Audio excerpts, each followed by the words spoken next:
সত্যি কথা বলতে ভাজা বা বড়া এই টাইপের খাবার হলে আমার খুব বেশি ভালো লাগে। সেদিন ভাত খাওয়া যেন হয়ে যায় অনেক বেশি। তো ওই রকমই আজকে একটা রেসিপি নিয়ে এসেছি। নমস্কার, চলুন শুরু করা যাক। আজকে আমি চাল কুমড়ো পাতা দিয়ে কাচকি মাছের বড়া বানিয়ে দেখাবো। যে যেরকম বলেন, বড়া বলেন, অনেকে পাতুরি বলে থাকেন, অনেকে ভাজা বলে থাকেন। তো আমি এখানে প্রথমে নিয়ে নিয়েছি কাচকি মাছ, খুব ভালোভাবে লবণ দিয়ে ধুয়ে পরিষ্কার করে রেখেছি। সাথে দিয়ে দিয়েছি লবণ, হলুদ, রসুন বাটা আর দিয়ে দিয়েছি পেঁয়াজ কুচি। সাথে দিয়ে দিয়েছি সরিষা বাটা। এটা অবশ্যই দিতে হবে, এটার কারণে এটার স্বাদ অনেক গুণে বেড়ে যায়। এখন দিয়ে আমি সবগুলো খুব ভালোভাবে মিলিয়ে নিচ্ছি। খুব ভালোভাবে মিলিয়ে নেওয়ার পরে এখানে আমি শুকনো মরিচের গুঁড়ো ব্যবহার করব। আপনারা চাইলে কাঁচা মরিচও ব্যবহার করতে পারেন। আমি শুকনো মরিচের গুঁড়ো ব্যবহার করেছি। তো আবারও আমি খুব ভালোভাবে মেখে নিচ্ছি। মাখানো হয়ে গেলে আমি এখানে একটা পাশে রেখে দিব।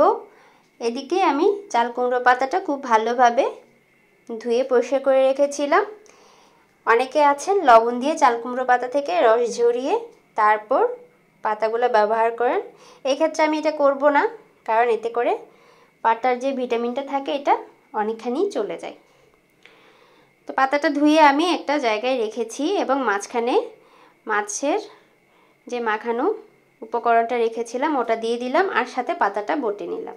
ঠিক কীভাবে বটেছি দেখতেই পেয়েছেন। এটা আপনাদের পছন্দ অনুযায়ী করবেন, সুবিধা মতো করবেন। এতে কোনো নির্দিষ্ট কোনো শেপ নেই যে এভাবে দিতে হবে বা ওভাবে দিতে হবে। পাতার সাইজ অনুযায়ী করতে পারেন।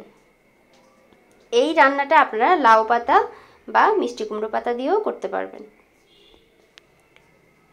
আমি আপনাদের সুবিধার্থে আরেকটা পাতা ভাজ করে দেখালাম। এই যে আমি এখানে 6টা বড়া বানিয়ে রেখেছি। এগুলো এখন আমি তেলে ভেজে নিব। তেলে ভাজার জন্য প্রথমেই আমি এখানে সরিষার তেল দিয়ে নিয়েছি। এটা অবশ্যই সরিষার তেলে ভাজবেন। এতে করে সরিষা বাটা এবং সরিষার তেলের যে ঝাঁজটা এবং ফ্লেভারটা অনেক বেশি ভালো লাগবে খেতে।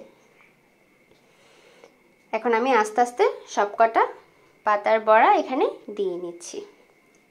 দেওয়ার পরে আমি একদমই কম আঁচে ভেজে নিব, যাতে করে ভিতরে মাছগুলো এবং মশলাগুলো খুব ভালোভাবে রান্না হয়ে যায়।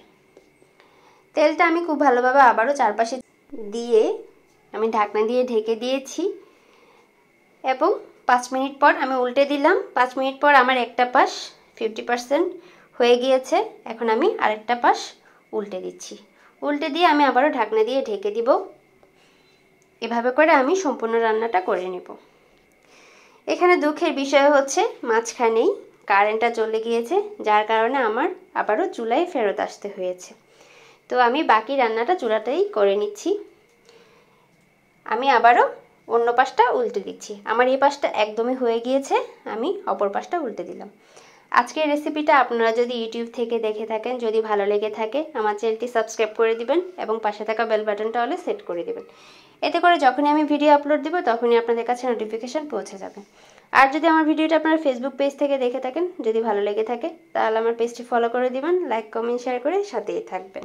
আজকে এই পর্যন্তই। আবারও নতুন কোনো রেসিপিতে কথা হবে। ততক্ষণ পর্যন্ত সবাই ভালো থাকবেন, সুস্থ থাকবেন। নতুন কোনো রেসিপির রিকোয়েস্ট থাকলে জানাতে পারেন, আমি করে দেখানোর চেষ্টা করব। নমস্কার।